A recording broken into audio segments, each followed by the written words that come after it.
Long Paul, 10-minute time limit. The Outlaw, Ron Bass in the corner to your right. In the far corner, there's Ron Bass. In the far corner, there you see him, Tony Valentino.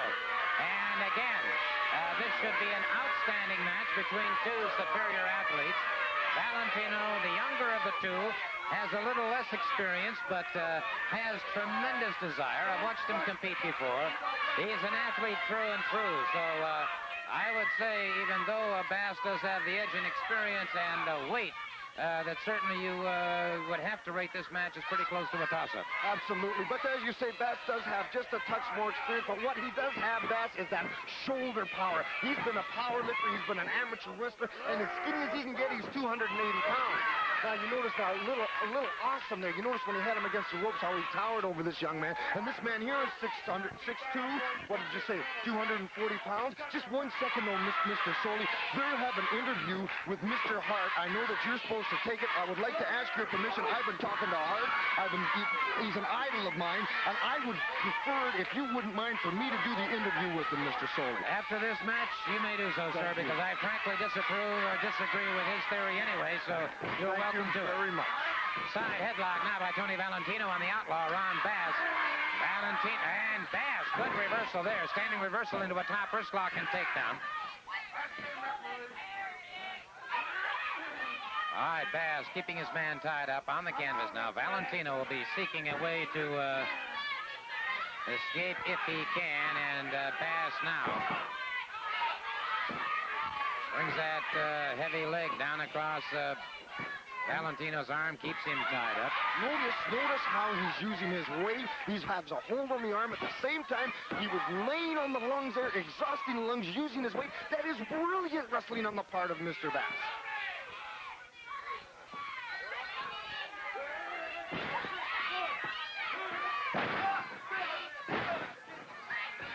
All right, it is Bass now continuing to press that advantage, and he is beginning to somewhat dominate this young fellow, Tony Valentino. Bass keeps him on the canvas now. Now, notice the way that forearm... Mr. Soley, you're so smart. That's exactly what I was going to say. You see, you know exactly what you're talking about. Go ahead. Well, he brought that forearm down. That was as much to distress his opponent as it was to cause any kind of physical strife. Psychological implications there of, once again, controlling the man's head. Obviously, you control the head, you control the body. Now he has the left arm trapped back into a hammerlock again, and Mr. Valentino is getting an ample view of that canvas from a prone position. Absolutely, and notice the weight distribution again. The legs were spread wide to give him balance. Not only is he working on the same arm, but notice how the hands are on the back, right near the lungs. That's exhausting him at the same time with the hold. Now he's going for the half, trying to turn him over. Same time, he's got a half Nelson. He goes in deep. Very, very smart. See, he knew he couldn't turn him over. He wasn't in the right position, so he went for something else. Brilliant wrestling again. Mr. Bass is truly incredible. Well, the Outlaw is trying to show Tony Valentino the way to go. Bottom wrist lock now into a variation of a hammerlock into the turnbuckle, and Bass punishes Valentino a little bit more. And Valentino shaking his head.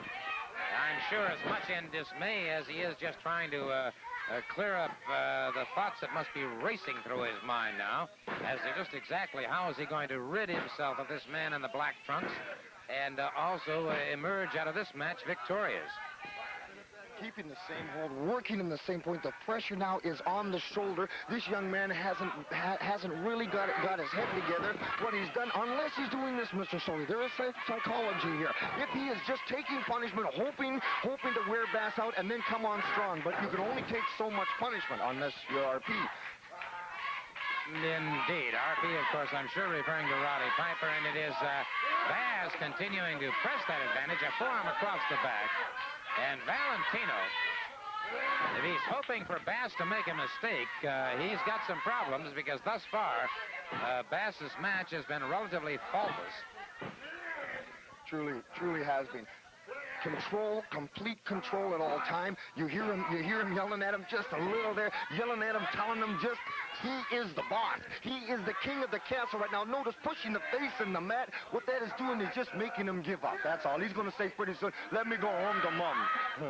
Well, he came from a high inside armbar. into a back pressure in the back of the head. Now has that arm around the ring rope. Again, more punishment up to the biceps, the triceps, the deltoids. And it is Valentino who is going to have a left arm that is all but useless, I'm afraid, before this match is over. And once he takes away the left arm, unfortunately, subsequent to that, I'm sure, a pinfall or a submission, unless he does make that mistake and Valentino's able to capitalize. Absolutely. Bass will really have to make a fatal mistake, maybe feint or something at this point for this fella to come off and win this match. He's taken so much punishment now. Even if he could try to beat Bass, he couldn't use his left arm. You notice how it's just limp? Yes, if I was the official, I would stop the match myself. Interesting observation from Rod Piper about stopping the match, but competitors... when you look at professional wrestling, you're looking at the last of the truly rugged individualists in this world, as far as I'm concerned. These men, they don't come out with any shoulder pads. They don't come out with any helmets. They come out with a pair of wrestling trunks, a pair of wrestling shoes, and that's it. What you see is what you get. It's one man's body and intellect against another man's body and intellect. A one-on-one confrontation, and in this particular point, Bass trying to prove himself the better of the two men. Absolutely, and I think he's doing a marvelous job. A little psyching out tactic. He knows he's got this man beat. He knows there's other wrestlers watching nationwide here, and what he's doing is say, don't fool with Ron Bass. And I think it's terrific. Bass drives a knee that caught Valentino high in the chest and then jarred up into the underjaw. And now complementing that with a blow to the base of the skull. And Valentino could be all but out on his feet. Difficult to get a look at those eyes, but I would not be a bit surprised if they were somewhat glazed over at this point, because he has taken percussion after percussion to the head. Yes, sir.